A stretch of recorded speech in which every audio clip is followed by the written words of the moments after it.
Closing stock 6,40,000। Closing stock कितना दिया है बच्चों? 6,40,000। मैं सब बोलूंगा क्लोजिंग स्टॉक ट्रेडिंग की क्रेडिट सेट आता है, तो ये रहा मेरा ट्रेडिंग, उसकी क्रेडिट से लिख दूं। कहीं पे क्वेश्चन में देखो इंटरेस्ट लोन दिया है, कहीं पे क्वेश्चन में चेक कीजिए कितना इंटरेस्ट लोन पे किया, नहीं दिया है तो उसका मतलब बच्चों हमारा पे करना बाकी है। एक तो 2,50,000 लोन पे करना बाकी, और प्लस उस बच्चों एक और क्वेश्चन सॉल्व करते हैं। पहले क्वेश्चन रीड करते हैं बच्चों। From the following trial balance of Sunil as on 31 March 2025, ठीक है ना। यहाँ पे ट्रायल बैलेंस है बच्चों सुनील का, prepaid trading profit and loss for the year ending 31 March 2025 and balance sheet, ठीक है बच्चों।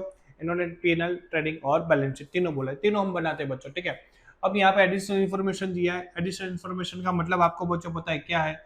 एडजस्टमेंट। तो एडजस्टमेंट सारे दे दिए, टोटल 9 एडजस्टमेंट दिए बच्चों, ठीक है। और साथ में आपको ट्रायल बैलेंस दिया है बच्चों। उन्होंने जैसे बोला वैसे मैंने ट्रेडिंग अकाउंट प्रिपेयर कर लिया, पीएनएल भी प्रिपेयर कर लिया और बैलेंस शीट भी प्रिपेयर कर लिया, ठीक है। तो अपना ट्रेडिंग, पीएनएल और बैलेंस शीट सारी चीजें बच्चों रेडी है। अब बच्चों वन बाय वन क्या करना है, एक एक एडजस्टमेंट को समझना है। आपको पता है हम सबसे पहले कहां से स्टार्ट करते हैं? एडजस्टमेंट। एडजस्टमेंट के रिलेटेड यहाँ पे जो चीज है पहले इसको टिक मार्क करके फिर बच्चों क्वेश्चन को आगे बढ़ाते हैं। सबसे पहले बच्चों देख लेते हैं क्या क्या चीज अवेलेबल है। Closing stock, okay no problem, उसके रिलेटेड कुछ होता नहीं है। वेजिस, नंबर 2 में वेजिस है तो वेजिस। नंबर 3 है बच्चों बैंक लोन, तो यहाँ पे बैंक लोन का देख लेते हैं कि लोन रिलेटेड कुछ इन्फॉर्मेशन है अपने पास बच्चों। लोन रिलेटेड इन्फॉर्मेशन, यस ये रहा बैंक लोन। नेक्स्ट बच्चों चेक कर सकते हो कि इन्होंने बैड डेब्ट्स बोला है, तो बैड डेब्ट डेटर्स के रिलेटेड होता है, तो यहाँ पे चेक कर लेते हैं। और यहाँ पे भी देख लेने का कि ट्रायल बैलेंस पे कुछ बैड डेब्ट्स दिया है कि नहीं दिया है। ट्रायल बैलेंस में भी साथ साथ में बैड डेब्ट चेक करने का, लेकिन यहाँ पे मेरे हिसाब से ट्रायल बैलेंस में बैड डेब्ट्स दिया नहीं है। नेक्स्ट है बच्चों प्रोविजन फॉर डाउटफुल डेट्स, तो वो भी मुझे डेटर्स में मिलता है, तो उसमें सेकंड टाइम टिक करूंगा, मुझे पता चलेगा कि यहाँ पे दो चीज है, ठीक है। उसके रिलेटेड भी यहाँ पे कोई इन्फॉर्मेशन बैड डेब्ट्स का नहीं है, ठीक है। नेक्स्ट है बच्चों रेंट, तो रेंट ये रहा रेंट। नेक्स्ट है इंश्योरेंस प्रीमियम, तो इंश्योरेंस प्रीमियम बच्चों देख लेंगे, ये रहा इंश्योरेंस प्रीमियम। नेक्स्ट है बच्चों लोन, लोन का हो गया। लोन यहाँ पे 2 बार है, ध्यान रखना। यहाँ से मुझे पता चल जाएगा कि लोन रिलेटेड मुझे कितनी बार बोला गया है, 2 बार इन्फॉर्मेशन है, ठीक है। और लास्ट है डेप्रिसिएशन बोला है मशीनरी एंड फर्नीचर पे, तो बच्चों मशीनरी और फर्नीचर रिलेटेड इन्फॉर्मेशन ये रहा, ये मशीनरी है और ये फर्नीचर है, ठीक है। तो बच्चों मैंने जितनी भी चीज अवेलेबल थी उसके अकॉर्डिंग क्या कर दिया बच्चों, मैंने नोट डाउन कर लिया, ठीक है। अब बच्चों one by one adjustment start करते हैं। उसमें बच्चों पहला एडजस्टमेंट है, चेक कीजिए। Closing stock 6,40,000। क्लोजिंग स्टॉक कितना दिया है बच्चों? 6,40,000। मैं सब बोलूंगा क्लोजिंग स्टॉक ट्रेडिंग की क्रेडिट सेट आता है, तो ये रहा मेरा ट्रेडिंग, उसकी क्रेडिट से लिख दूंगा बाय क्लोजिंग स्टॉक। कितना था? 6,40,000, तो मैं लिख दूंगा 6,40,000, ठीक है। और दूसरा बच्चों बैलेंस शीट में आएगा, ठीक है। बैलेंस शीट में लिख दूंगा सिर्फ और सिर्फ स्टॉक, यहाँ पे क्लोजिंग लिखने की जरूरत नहीं है, balance sheet always closing date का ही होता है, ठीक है। तो बच्चों इजीली हम समझ सकते हैं। नेक्स्ट है बच्चों वेजेस आउटस्टैंडिंग। मैंने क्या बोला था, जब आउटस्टैंडिंग हो तो क्या करना है बच्चों? प्लस।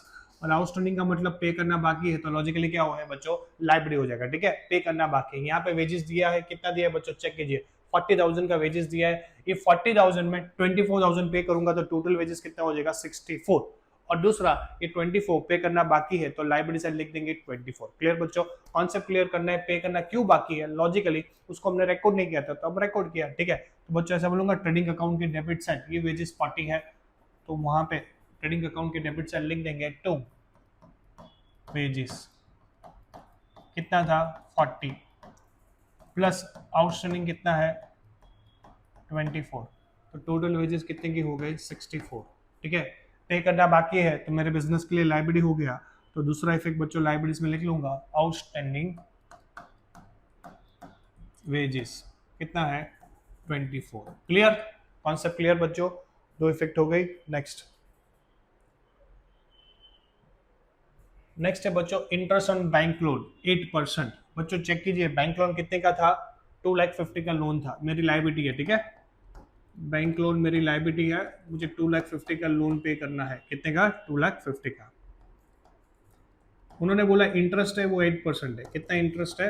8%, ठीक है। आगे देखिए बच्चों इंटरेस्ट ऑन लोन इज 8%।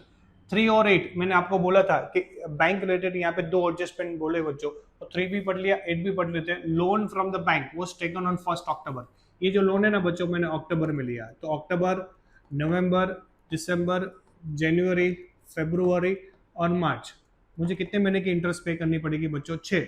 1 2 3 4 5 6, यानी कि मेरा क्लियर हो गया कि यहाँ पे 6 महीने का इंटरेस्ट लगेगा। कितने महीने का? 6 मंथ्स का। ठीक है बच्चों, इसका 6 मंथ्स का इंटरेस्ट देखे तो 2,50,000 इंटू 8% डिवाइड बाई 100 इंटू कितने महीने का है? 6 डिवाइड बाई कितने मंथ होते हैं? 12। तो बच्चों इसका इंटरेस्ट निकालो तो मेरे हिसाब से 20,000 आएगा। चेक कर लेते हैं। 2,50,000 इंटू 8 इंटू 6 डिवाइड बाई 1200, 10,000। कितना आया बच्चों? 10,000 का इंटरेस्ट। पूरे साल का 20, हाफ ईयर का कितना है? 10। क्लियर बच्चों? तो यानी कि 10,000 इंटरेस्ट पे करना बाकी है। बच्चों कॉन्सेप्ट समझ लिया। कहीं पे क्वेश्चन में देखो इंटरेस्ट लोन दिया है, कहीं पे क्वेश्चन में चेक कीजिए कितना इंटरेस्ट लोन पे किया, नहीं दिया है तो उसका मतलब बच्चों हमारा पे करना बाकी है। एक तो 2,50,000 लोन पे करना बाकी और प्लस उसमें 10,000 का इंटरेस्ट भी पे करना बाकी। तो इसकी बच्चों दो इफेक्ट आएगी। एक, P&L अकाउंट की डेबिट साइड, क्योंकि मेरा एक्सपेंस है तो वहां पे लिख देंगे टू इंटरेस्ट लोन 10,000, प्लस पे करना बाकी है तो मेरे लिए क्या हो जाएगा बच्चों? लायबिलिटी। सीधी बात है, कुछ भी पे करना बाकी है तो हमारे धंधे के लिए क्या हो जाता है? लायबिलिटी। तो बच्चों इसकी दो इफेक्ट देंगे, एक P&L अकाउंट की डेबिट साइड, P&L अकाउंट की डेबिट साइड लिख देंगे टू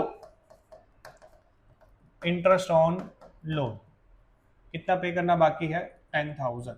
ठीक है, और दूसरा बच्चों लायबिलिटी हुआ तो लिख देंगे बैंक लोन। बैंक लोन कितने का था बच्चों? 2,50,000 का लोन था, प्लस उसका इंटरेस्ट कितना आया? उसका इंटरेस्ट आया 10,000 पे करना।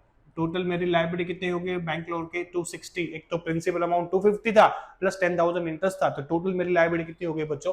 2,60,000। क्लियर? ये हो गए बच्चों कौन से? इंटरेस्ट ऑन लोन की इफेक्ट। अब बच्चों नेक्स्ट एडजस्टमेंट चेक करें। नेक्स्ट है बच्चों बैड डेब्ट्स, पीएफडी, ये दोनों है, दोनों साथ में करते हैं। आपको पता है कि हमारा वहाँ ट्रिक क्या होता है। तो बच्चों यहाँ पे मैंने आपको एडजस्टमेंट की डिटेल में शॉर्टकट में समझाया था। जब क्वेश्चन में बैड डेब्ट्स और provision for debts, bad debts हो तो बच्चों उसको सॉल्व करने के लिए सबसे पहले यहाँ पे क्वेश्चन में डेटर्स देख लीजिए। कितने डेटर है? 2,06,000। कितने हैं? 2,06,000। एक कस्टमर है, उससे मुझे 2,06,000 रुपए लेने हैं। कितने बच्चों? 2,06,000। ठीक है, अब उन्होंने उसमें से मुझे बैड डेब्ट 6,000 रुपया नहीं दिया। ठीक है ना, तो अब कितना बचा बच्चों? 2,00,000 रुपीज बचे। ठीक है, उसमें भी मुझे डाउटफुल लग रहा है कि वो 5% नहीं देगा, यानी कि 2,00,000 का 5% कितना हुआ? 10,000। तो मेरे नेट डेटर कितने बचे? 1,90,000। जो मैंने बोला ना बच्चों, उसका प्रेजेंटेशन करना है। क्या करना है? प्रेजेंटेशन। ठीक है, यहाँ पे बच्चों को दूसरा कुछ इन्फॉर्मेशन ना बैड डेब्ट्स का दिया है ना मुझे पीएफडी का दिया है, तो मुझे सिर्फ और सिर्फ किसका इन्फॉर्मेशन मेरे पास अवेलेबल है? एक डेटर 2,06,000 और मेरे पास बीडी और पीएफडी मुझे एडजस्टमेंट में दे दी है। तो बच्चों मैं बैलेंस शीट में जाऊंगा और बैलेंस शीट में लिख दूंगा सबसे पहले डेटर्स। ठीक है, ये डेटर में से पहले बीडी निकलता है, फिर पीएफडी निकलता है बच्चों। ठीक है, और फिर निकलता है डीआरडी, आपको पता ही है। ठीक है ना, ये जो निकलते हैं बच्चों वो ऑलवेज एडजस्टमेंट के होते हैं। ये एडजस्टमेंट का भी होता है, ये भी एडजस्टमेंट का होता है, ये भी एडजस्टमेंट का होता है। मुझे डेटर कितने दिए? 2,06,000। एडजस्टमेंट में बीडी कितना दिया था? 6,000 की भाई पेमेंट नहीं है, मुझे मना कर दिया। ठीक है, तो अब मेरे पास कितने बचे बच्चों डेटर? 2,00,000 के डेटर बचे। कितने के? 2,00,000 के। ठीक है, तो 2,00,000, उसमें से पीएफडी कितना परसेंट बोला है? डाउटफुल मुझे 5% लग रहा था। 2,00,000 का 5% कितना होगा? 10,000। ठीक है, तो कितने बचे बच्चों नेट डेटर? 1,90,000। ठीक है, और डीआरडी क्वेश्चन में दिए नहीं थे तो उसको लेने की जरूरत नहीं है। ठीक है, तो उसका मतलब बच्चों पहले मैंने प्रेजेंटेशन दे दी कहाँ पे? Debtor, BD, PFD, DRD adjustment की माइनस करके मेरा नेट डेटर कितना हुआ? 1,90,000। ठीक है बच्चों, कितने का नुकसान हुआ? 10 का नुकसान हुआ प्लस 6 का। ये कहाँ पे लिखना पड़ेगा आपको? नुकसान पीएनएल के डेबिट साइड। पीएनएल के डेबिट साइड बच्चों आपको याद हो तो ऐसा फॉर्मेट बनाते हैं, TAAT, BD, BD, PFD, PFD. ठीक है ना, plus plus plus minus. Trial balance पे बीडी नहीं है और ट्रायल बैलेंस पे पीएफडी नहीं है तो वो लिखने की जरूरत नहीं है। ठीक है, एडजस्टमेंट में बीडी कितना दिया था बच्चों? 6,000 और पीएफडी कितना आया था? आप चेक कीजिए कितना आया था बच्चों? 6,000 और 10,000। तो यहाँ पे मैंने लिख लिया 6,000 और 10,000, यानी कि टोटल नुकसान कितने का हुआ अपने धंधे को? 16,000 का। ठीक है, बीडी और पीएफडी का कितना नुकसान हुआ बच्चों? 16,000 का। तो ये मेरा एडजस्टमेंट बच्चों कौन सा हो गया? BD and PFD. नेक्स्ट बच्चों इसको पहले रब कर ले तो यहाँ पे कुछ वर्किंग नोट अपन कर सकते हैं। अब बच्चों नेक्स्ट एडजस्टमेंट चेक कीजिए। नेक्स्ट है एडजस्टमेंट बच्चों, rent is paid for 11 month. बच्चों कितने मंथ होते हैं साल में? 12। मैंने कितने महीने का रेंट पे किया? 11 का, तो उसका मतलब 1 मंथ का रेंट बाकी है। गलत बात है, ठीक है ना, गलत बात है। एक मुझे 12 मंथ का रेंट पे करना चाहिए ना, ठीक है ना। मैंने कितने मंथ का पे किया है? 11, तो 1 मंथ का रेंट पे करना बाकी है। तो कितना बाकी है वो मुझे फाइंड करना है बच्चों। यहाँ पे चेक कीजिए, रेंट कितना है? 2,20,000। मैं ऐसा बोलूंगा, रेंट मुझे 2,20,000 दिया है, कितने मंथ का पे किया? 11, तो डिवाइड बाय 11 करूंगा तो एक महीने का कितना होगा बच्चों? 22,000 होगा। चेक कर लेते हैं, 20,000, सॉरी कितना होगा? 20,000। एक महीने का रेंट कितना हुआ बच्चों? 20,000, ठीक है। ये एक महीने का रेंट आपका पे करने का बाकी है बच्चों। बाकी उसका मतलब मेरे लिए लायबिलिटी, एल का मतलब लायबिलिटी।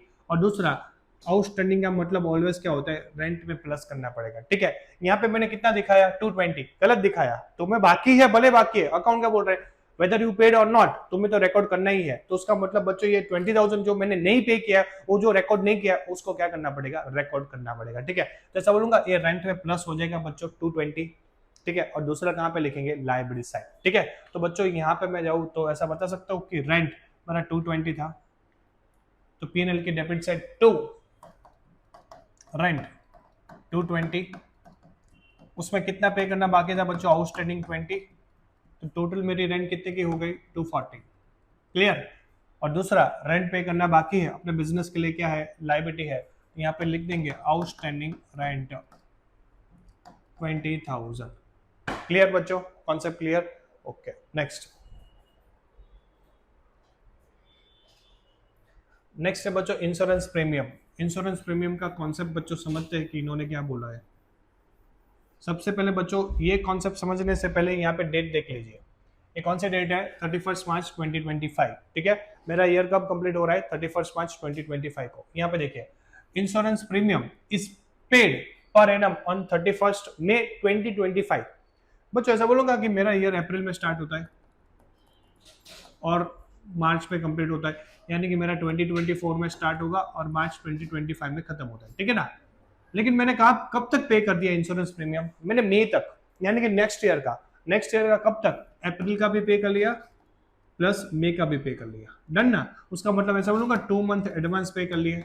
कितने? 2 मंथ एडवांस। मुझे मार्च का एक्सपेंस मार्च तक पे करना था, ठीक है ना। लेकिन ये साल में मैंने नेक्स्ट ईयर का अप्रैल का और मई का क्या कर दिया बच्चों? इंश्योरेंस प्रीमियम पे कर लिया, यानी कि 2 मंथ में एडवांस चल रहा हूँ। कितने मंथ? 2 मंथ। कितना एडवांस पे किया वो बच्चों देख लेते हैं। यहाँ पे देखो, इंश्योरेंस है कितना बच्चों? 36,000। ट्रायल बैलेंस में कितना दिया है? 36,000, ठीक है। मैं बोलूंगा 36,000 डिवाइड बाय 12 करूंगा तो एक महीने का कितना मिलेगा बच्चों? 3,000 मिलेगा। कितना मिलेगा? 3। मैंने कितने महीने का एडवांस पे किया? 2, यानी कि मेरा टोटल एडवांस कितना होगा? 6,000। अकाउंट क्या बोलता है कि भाई देख, करंट ईयर का एक्सपेंस करंट ईयर में दिखाना है। ये 36 में तूने 6,000 भी रेट दिखा दिया, कितना? 6। वो गलत है। करंट ईयर का एक्सपेंस करंट ईयर में दिखाना है, तो तूने गलत किया। तू क्या करे? मिस्टेक करेक्ट कर। मैंने बोला ठीक है भाई, 36 था ना, उसमें से एडवांस कितना था? 6। वो माइनस करके करंट ईयर का कितना आ जाएगा इंश्योरेंस प्रीमियम? 30,000। तो बच्चों करेक्ट हो गया। और दूसरा, जो हम एडवांस पे करते हैं बच्चों, वो हमारे बिजनेस के लिए क्या हो जाता है? असेट्स हो जाता है। क्या हो जाता है? असेट्स। तो दूसरा इफेक्ट कहां पे आएगा बच्चों? बैलेंस शीट में असेट्स है, कितना लिख देंगे? 6,000, क्लियर। तो बच्चों ये हो गया आपका वर्किंग नोट। वर्किंग नोट को नोट डाउन करना तो कर लेना बच्चों, आपके लिए थोड़ा काम इजी हो जाएगा। अब बच्चों इसका इफेक्ट देते हैं। सबसे पहले हम जाते हैं इंश्योरेंस। इंश्योरेंस कितना है बच्चों? 36,000। तो पीएनएल के डेबिट से लिखते हैं टू इंश्योरेंस 36। उसमें से एडवांस कितना है बच्चों? नेक्स्ट ईयर के 6, तो कितना बचा? 30।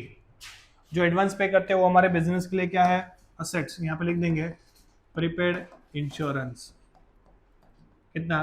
6,000, क्लियर बच्चों। तो बच्चों ऐसा बता सकता हूँ कि इंश्योरेंस का एडजस्टमेंट भी अपना क्या हो गया? कंप्लीट हो गया, ठीक है। इसके बाद 8 लोन वाला कंप्लीट है। लास्ट है बच्चों डेप्रिसिएशन। डेप्रिसिएशन किस पे काउंट करते हैं अपन? मशीनरी पे और फर्नीचर पे। मशीनरी पे 10%। यहाँ पे देखो कितना है बच्चों? 5 लाख। कितना है मशीनरी? 5 लाख। लॉजिकली डेप्री क्या है भाई? मशीनरी का एनिमी है, उसकी वैल्यू क्या करते हैं? डाउन। तो लॉजिकली मशीनरी की वैल्यू में से 10% क्या कर देंगे? माइनस। और बच्चों उतना हमारा नुकसान हुआ, तो दूसरा इफेक्ट कहाँ पे लिख देंगे? पीएनएल की डेबिट साइड। तो बच्चों इसका इफेक्ट देते हैं, चेक कीजिए। एक है बैलेंस शीट में, यहाँ पे लिख देंगे मशीनरी। कितने का मशीनरी था बच्चों? 5 लाख। उस पर कितना डेप्री लगा? 10%, यानी कि 50। तो बचा कितना? 4,50,000, ठीक है। ये 50,000 मेरे लिए क्या है, एक्सपेंस है, तो मैं लिख दूंगा यहाँ पे टू डेप्री ऑन मशीनरी, कितने का आया, 50,000 का। क्लियर बच्चों, डन। एक मशीन में से माइनस और दूसरा पीएनएल की डेबिट साइड। वैसा ही बच्चों डेप्री किसका कैलकुलेट करना है, यहाँ पे इन्होंने बोला है फर्नीचर। फर्नीचर की वैल्यू है 5%, यानी कि 1,40,000 का 5, ठीक है ना बच्चों, यानी कि कुछ 7,000 के आसपास होगा, यस 7,000, ठीक है। तो बच्चों इसका भी इफेक्ट दे दे, फर्नीचर असेट्स है, यस असेट्स, तो असेट में पहले जाए, लिख ले फर्नीचर 1,40,000 माइनस डेप्रिसिएशन 5%, 140 का 5,7, तो कितना बचा बच्चों, 1,33,000 बचा। क्लियर। अब बच्चों दूसरा इफेक्ट कहां पे लेंगे कि पीएनएल की डेबिट साइड, पीएनएल की डेबिट साइड लिख देते हैं, पीएनएल की debit side to depre on furniture, कितने का था बच्चों, 7,000 का। क्लियर। तो बच्चों अपनी ये कॉन्सेप्ट भी क्या हो गई क्लियर। मैं से बोलूंगा सारे एडजस्टमेंट बच्चों कंप्लीट कर दिया आपने, सारे एडजस्टमेंट क्या हो गए अपने कंप्लीट, एक भी एडजस्टमेंट बाकी नहीं है, डन। तो एडजस्टमेंट बच्चों आपके क्लैरिटी के साथ हो गए। अब बच्चों बस जो चीज यहाँ पे दिया है, ठीक है ना, उसको कहाँ पे रखना है, ट्रेडिंग पीएनएल और बैलेंस शीट में। सबसे पहले बच्चों कैपिटल दिया है, कैपिटल कहाँ पे आता है, लायबिलिटीज में कितना लिख देंगे, 8 लाख, और ड्राइंग भी दिया है तो 1,80,000 उसको भी साथ में लिख देते हैं बच्चों, तो दोनों चीज साथ में हो जाए। तो कैपिटल 8 लाख, ड्राइंग 1,80,000, ठीक है बच्चों। तो पहले मैंने यहाँ पे कैपिटल लिख दिया, कैपिटल कितना है बच्चों, 8 लाख। आपको पता है कैपिटल है उसमें से ड्राइंग क्या होता है, माइनस, तो यहाँ पे मैंने माइनस का साइन कर दिया और लिख दिया 1,80,000। अगर क्वेश्चन में कैपिटल ड्राइंग दोनों दिया तो कैपिटल में से ऑलवेज क्या होता है बच्चों, ड्राइंग माइनस होता है, वो आपको कॉन्सेप्ट क्लियर है, ठीक है। अब बच्चों नेक्स्ट बच्चों चेक कीजिए सेल्स, सेल्स कितना दिया है, 15,50,000, साथ में परचेस भी दिया 8,60,000। सेल्स और परचेस कहाँ पे आता है बच्चों, सीधी बात है ट्रेडिंग अकाउंट पे, सेल्स क्रेडिट साइड और परचेस डेबिट साइड। बच्चों ये दिया है 1550 और ये दिया है 8,26,000, तो लिख ले बाय सेल अकाउंट 15,50,000 मैंने इनर कॉलम में लिखा है, अगर सेल्स रिटर्न दिया है तो, ठीक है ना, इसलिए मैंने इनर कॉलम लिखा है, और टू परचेस 8,26,000 इनर कॉलम में लिया है बच्चों। अगर कुछ दिया है तो क्या करना पड़ेगा, परचेस रिटर्न सेल्स रिटर्न तो माइनस करना पड़ेगा, ठीक है। तो अगर क्वेश्चन में आगे आएगा तो अपन क्या कर देंगे उसको माइनस, डन बच्चों।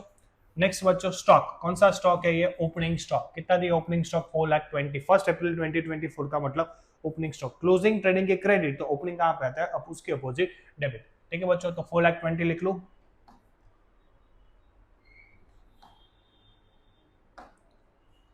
टू ओपनिंग स्टॉक, सॉरी यहाँ पे नहीं लिखना था, थोड़ा जगह छोड़ना है अपने को, तो यहाँ पे लिख लेता हूं बच्चों, टू ओपनिंग स्टॉक 4,20,000। क्लियर बच्चों, 4,20,000 मेरा क्या हो गया ओपनिंग स्टॉक।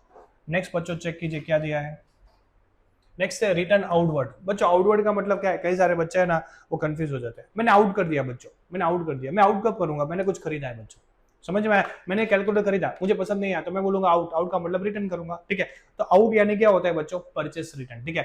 इनवर्ड होता है तो उसका मतलब क्या होता है, सेल्स रिटर्न। तो याद रखने का, आउट मतलब परचेस रिटर्न, सेल्स रिटर्न का मतलब मुझे मैंने कस्टमर को दिया, उसको पसंद नहीं आया तो बिजनेस में इन हुआ, वापस आया, ठीक है। ये ट्रिक है, ये ट्रिक से आप याद कर सकते हो। रिटर्न आउटवर्ड मतलब परचेस रिटर्न 16,000, तो ऐसा बोलूंगा बच्चों, परचेस में से माइनस कर देंगे अपन, परचेस में से माइनस कर देंगे रिटर्न आउटवर्ड 16,000, 8,26,000 में से बच्चों 16,000 गया तो कितना बचा बच्चों, 8,10,000, ठीक है। अब बच्चों नेक्स्ट देखो क्या दिया है, नेक्स्ट है बच्चों कैरेज इनवर्ड। कैरेज इनवर्ड का मतलब कहां पे आता है, ट्रेडिंग अकाउंट की डेबिट साइड, क्योंकि मैन्युफैक्चरिंग एक्सपेंस है, ठीक है। तो कैरेज इनवर्ड 12,000, ठीक है। नेक्स्ट है बच्चों वेजेस, वेजेस भी कहां पे आएगा, ट्रेडिंग अकाउंट में, कितना दिया वेजेस 40,000, तो टू वेजेस 40,000। नेक्स्ट बच्चों चेक कीजिए, इन्होंने पावर दिया, पावर का मतलब फैक्ट्री में होता है, कितने दिया 60,000, कॉल पावर फ्यूल गैस वहां पे आता है सब, तो पावर भी फैक्ट्री में होती है, इसलिए ट्रेडिंग अकाउंट में लिखेंगे 60,000। क्लियर। नेक्स्ट बच्चों चेक कीजिए, मशीनरी हो गया, फर्नीचर हो गया, रेंट हो गया, सैलरी, सैलरी कहां पे आता है बच्चों, पीएनएल अकाउंट की डेबिट साइड, 1,50,000, तो मैं लिखूंगा P&L अकाउंट की डेबिट साइड 1,50,000 टू सैलरी 1,50,000। ठीक है बच्चों, अब चेक कीजिए। नेक्स्ट इंश्योरेंस हो गया, बैंक लोन हो गया, डेटर हो गया, क्रेडिटर कितने 1,89,000 एंड कैश इन हैंड कितना है 15। तो दोनों साथ पे लिख ले बच्चों। क्रेडिटर कहाँ पे आएगा लाइबिलिटी में और कैश इन हैंड कहाँ पे आएगा असेट्स पे। क्रेडिटर लिखते हैं बच्चों 1,89,000 लाइबिलिटी साइड, क्रेडिटर 1,89,000 और कैश इन हैंड कितना है 15,000। क्लियर, डन बच्चों। तो ऐसा बता सकता हूँ कि सारे एडजस्टमेंट कंप्लीट हो गए बच्चों। ठीक है ना, ट्रायल बैलेंस में जितना भी अपने को बैलेंस दिया था बच्चों वो भी ट्रांसफर हो गया। ठीक है, अब बच्चों लास्ट में क्या करनी है अपने को, टोटल करके दिखना है कि कितना प्रॉफिट कितना लॉस। तो बच्चों टोटल स्टार्ट करें। ठीक है, यहाँ पे ध्यान रखना बच्चों टोटल में किस तरह करते हैं। अब बच्चों टोटल कर ले, अगर ये क्रेडिट साइड है यानी कि इनकम साइड का टोटल बड़ा आया तो बच्चों हमारा फायदा है। डेबिट साइड का टोटल बड़ा आया एक्सपेंस का तो लॉजिकली हमारे लिए नुकसान है। पहले बच्चों टोटल करते हैं, पहले देख लेते हैं कि कुछ बाहर लाने का बाकी है। यहाँ पे सेल्स रिटर्न कुछ है नहीं, तो टोटल मेरा सेल्स है वो 15,50,000 हो जाएगा। ठीक है बच्चों, और बच्चों यहाँ पे कुछ टोटल लाने की जरूरत है नहीं है बच्चों। एक यहाँ पे मैंने गलती किया है बच्चों, देखो मैंने वेजेस 2 बार लिख लिया, यहाँ पे भी 40 लिख लिया, यहाँ पे भी 40 लिख लिया बच्चों, तो इसको मैं रब कर देता हूँ। ये वेजेस दोबारा लिखने की जरूरत नहीं है बच्चों। ठीक है, अब बच्चों दोनों साइड में टोटल करता हूँ। क्रेडिट का टोटल बच्चों आएगा 21,90,000। कितना आया 21,90,000। अब डेबिट का टोटल करता हूँ 8,10,000, 64, 4,20,000 और 12 और 60। इसका टोटल आया बच्चों 13,60,000। अब मुझे बताओ कौन से साइड का बच्चों टोटल ज्यादा आया, क्रेडिट का मतलब विनर है, विनर का टोटल दोनों साइड लिख देते बच्चों 21,90,000, 21,90,000। ठीक है बच्चों, अब क्रेडिट में से डेबिट माइनस करते हैं। 21,90,000 में से 8,10,000 माइनस किया, 64,000 माइनस किया, 4,20,000 माइनस किया, 12,000 माइनस किया, 60 माइनस किया, तो आया बच्चों 8,24,000। ठीक है, ये मेरा हो गया बच्चों 2 ग्रॉस प्रॉफिट।